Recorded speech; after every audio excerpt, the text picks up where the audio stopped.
everyone, and welcome to Goldenhour Live. My name is Brianna Doe, and I'm going to be your host over the next 4 hours as we dive into the future of marketing.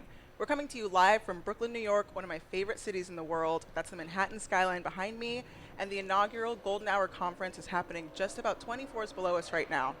Over the next 4 hours, you're going to be hearing from 16 marketing luminaries who are building the future of marketing through owned media.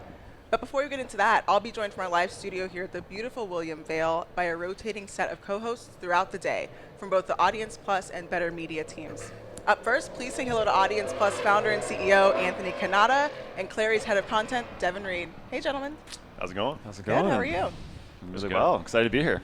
Awesome. Anthony, I want to start with you. Golden Hour is your vision brought to life. Talk a little bit about why you're building this event and how the digital broadcast fits into that vision.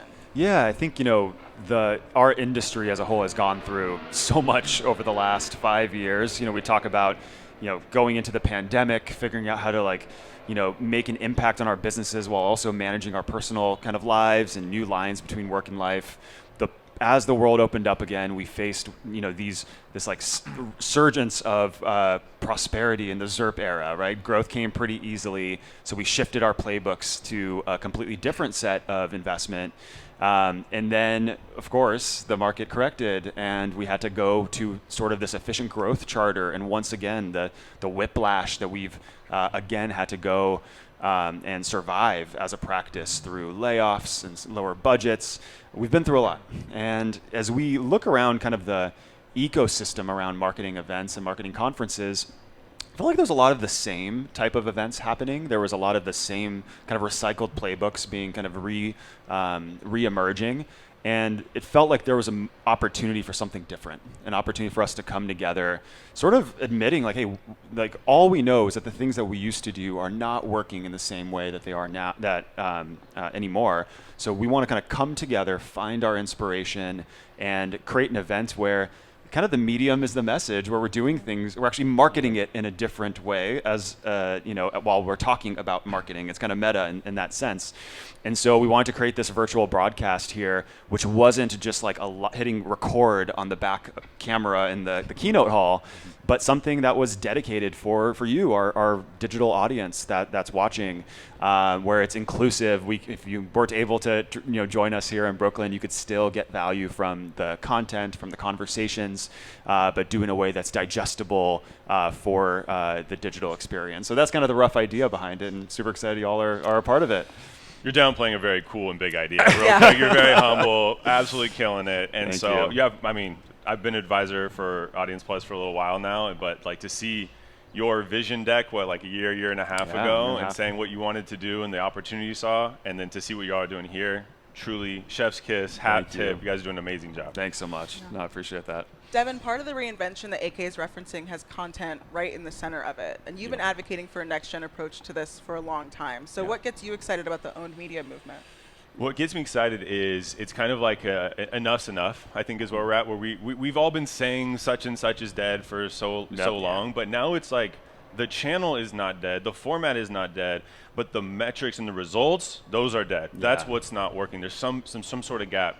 And so what I like about the owned media movement is it's starting to get B2B marketers to realize that you are playing in the attention economy, whether you like it or not. Yeah.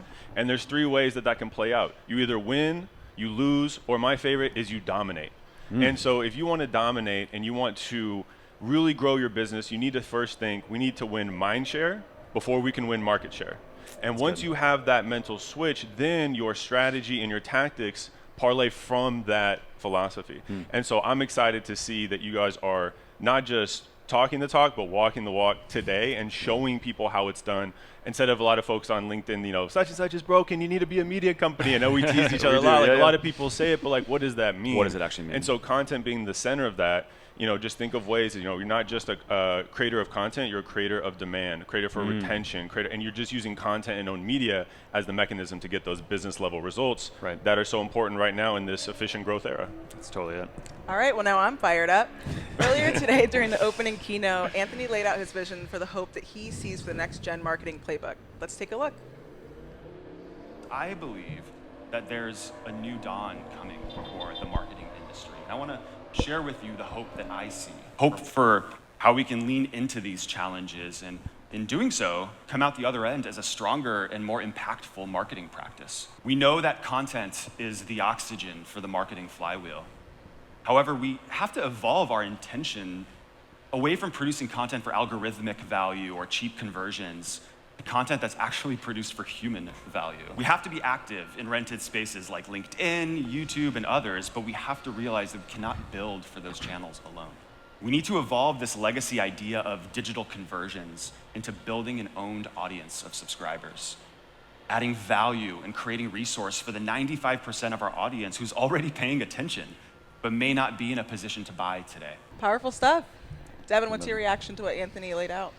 It was a little early in the morning for me. I'm a PST guy. It was 8:30, I don't know, 8:45 EST, and it got me excited. And the reason why is you had said a message that I have not heard on stage, which is hope. And that pause and just saying, hey, it is dark, it has been challenging, but there is hope. And then when you outline the kind of from to, it was really empowering for me because as a marketer, you get beat up a lot in B2B. Like in tech companies especially, like you can get beat up. Marketing is misunderstood. You never have enough time, resources, or people to really execute on your dream or your vision for, driving business results. And so to hear you kind of say this is very clearly the from to empowered me to think, we need to build an audience. It's not optional anymore. And not just something Devin thinks in his house in East Bay and when I'm typing on the computer, this is super important. Like as a collective, our peers are coming together and saying, this is the new way. Here's how we can start to figure it out. And I really like the idea too of the owned audience and rented audience, and that needs to be part of the playbook. Yeah, absolutely. You need a discovery platform. You need to build your rented audience, but also the concept of control. I love LinkedIn, but every time I write it, I'm rolling the dice if I'm going to get 10 likes, 100,000 views, viral or not. And so the idea of play that game a little bit, but have your owned audience with your owned media, it just gives you this sense, again, of control. And when you have control, you have confidence, and then you can execute at a better level.